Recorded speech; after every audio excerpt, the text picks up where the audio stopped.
Hello and welcome to the Minimum Competence episode for Thursday, August 24th, 2023.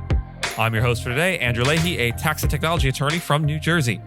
In today's episode, we have Dollar Tree settling with OSHA, Trump surrendering, law schools modify admission essay guidelines, and Kirkland's sex discrimination lawsuit can continue. Let's stare down the barrel of the day with the gritty determination of a lawyer chasing an ambulance on a unicycle, and read today's legal news. On this day in legal history, August 24th, 1894, the U.S. Congress passed the first graduated income tax law, 2% on all income over $4,000, which lasted about a year before it was declared unconstitutional by the Supreme Court and overturned. The tax, which was imposed under the Wilson-Gorman Act, slightly reduced U.S. tariff rates from those set in the 1890 McKinley Tariff and imposed a 2% tax on income over $4,000. Named after William L. Wilson and Senator Arthur P. Gorman, both Democrats, it marked the first peacetime income tax affecting fewer than 1% of households. The income tax was introduced to compensate for revenue loss due to tariff reductions, aligning with the Democratic Party's push away from protectionism. The bill initially lowered tariff rates significantly, but protectionists in the Senate added over 6,000 amendments, nullifying most reforms. The Sugar Trust made changes favoring itself, leading to President Grover Cleveland's denunciation of the revised measure as a disgrace, though he allowed it to become law without his signature. The act was seen as an improvement over the McKinley Tariff despite its controversy. The income tax provision was considered odious by some, but was supported as the lesser of two evils compared to a tariff tax. On April 8, 1895, the Supreme Court ruled that the taxes levied by the Wilson-Gorman Act on income from property were unconstitutional, treating them as direct taxes. Chief Justice Melville Fuller stated that taxes on real estate and the income of real estate, as well as personal property, were direct taxes.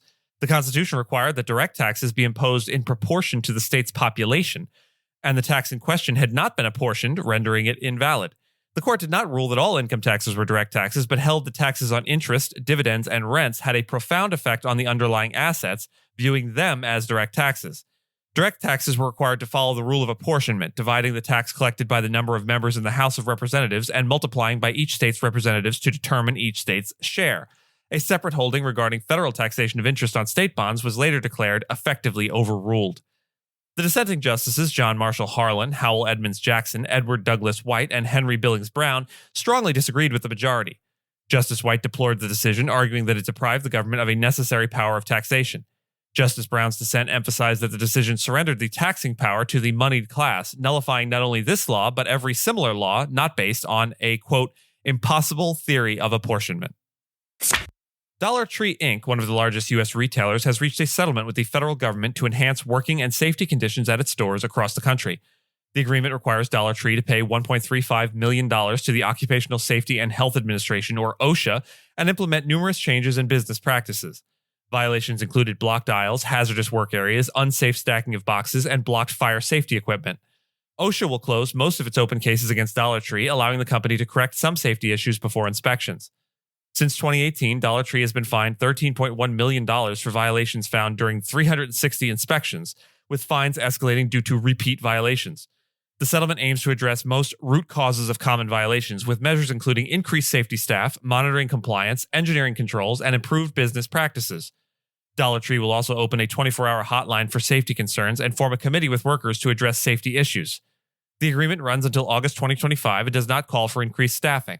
If OSHA receives a complaint and believes Dollar Tree isn't addressing the issue, the retailer could face a fine of up to $100,000 a day for 5 days.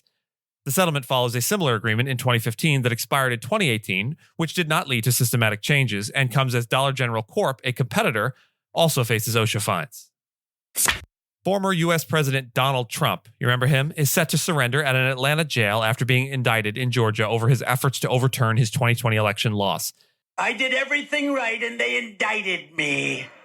The conditions of his $200,000 bond package include standard provisions that bar him from making direct or indirect threats against witnesses or his 18 co-defendants in the case. This also applies to social media posts, including on Trump's platform, Truth Social. Trump is also prohibited from discussing the case with co-defendants or potential witnesses unless lawyers are present. Legal experts believe that judges in Georgia are unlikely to revoke bail over social media posts or inflammatory statements, even as Trump is seeking the Republican nomination for the 2024 U.S. election. Judge Scott McAfee does have the power to jail Trump for egregious acts of witness tampering. Trump has been indicted in 3 additional cases and has pleaded not guilty in all. His social media postings have been contentious in the Washington case, leading to a protective order barring him from disclosing sensitive evidence and grand jury information. Unlike in Georgia, his bond in other cases does not explicitly restrict his social media posts.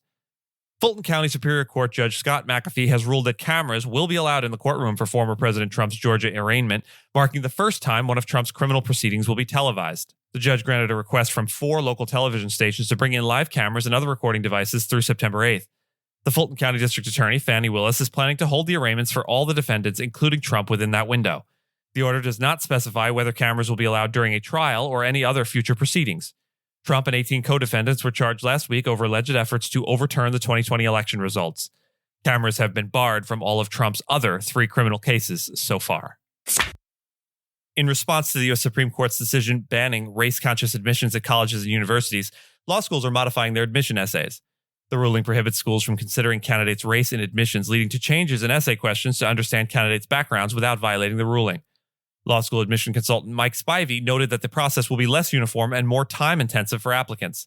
Several schools, including Duke Law School and the University of Texas School of Law, have replaced open-ended diversity statements with specific prompts. Harvard Law School now requires both a statement of purpose and a statement of perspective. Yale Law School offers a choice of 4 essay prompts focusing on meaningful communities or changes in perspective. The University of Michigan Law School has updated its supplemental essay prompts to include 9 options, aiming to understand the candidate's experiences and perspectives. The changes reflect a broadening interest in contextual information seen as beneficial for making admissions decisions. A former associate at the law firm Kirkland & Ellis, Zoya Kovalenko, has defeated the firm's attempt to dismiss her sex discrimination claims. U.S. District Judge Haywood Gilliam of Oakland, California, maintained most of Kovalenko's bias, retaliation, and defamation case against the firm, although he dismissed most of her claims against individual partners. Kovalenko alleged that she was treated unfairly compared to male associates and was fired in retaliation for her complaints. She also claimed that the firm and its partners overloaded her with work, cutting into her vacation time while ensuring a male associate had a work-free vacation.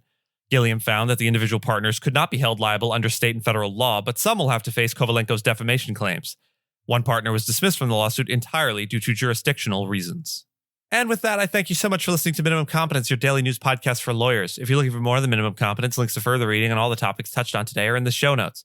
If you have any questions or story suggestions, you can find us on Mastodon on the esq.social instance. I'm at Andrew, and my co-host Gina is at Gina. The views, thoughts, and opinions expressed in this podcast are those of the host and do not represent those of any organization we may be affiliated with.